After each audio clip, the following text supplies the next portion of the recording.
Le drame avait fait la une de l'actualité. C'était en août dernier. Mehdi Nargissi, un grand espoir du rugby français, en tournée avec l'équipe de France des moins de 18 ans en Afrique du Sud, avait été emporté par les flots. Son corps n'a jamais été retrouvé. Un rapport met en lumière les lourdes responsabilités de la Fédération française de rugby. La famille du joueur que nous avons rencontré réclame justice. Paul Gély, Corinne Chevreton et Bruno Poiseuil. La douleur est toujours aussi vive. Presque 10 mois après la disparition de leur fils. La perte d'un enfant, ça ne devrait même pas exister pour des parents, vraiment. C'est pas les choses, c'est pas l'ordre de la vie, c'est inhumain. C'était en août dernier.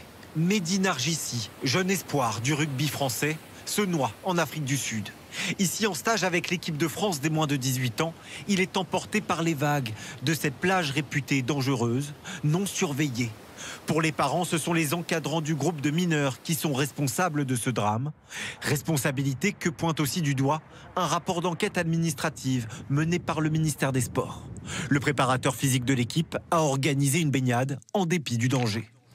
Il ne renonce pas à l'organisation de la séance après avoir constaté les conditions, des vagues puissantes et la faible température de l'eau susceptible de générer de l'hypothermie.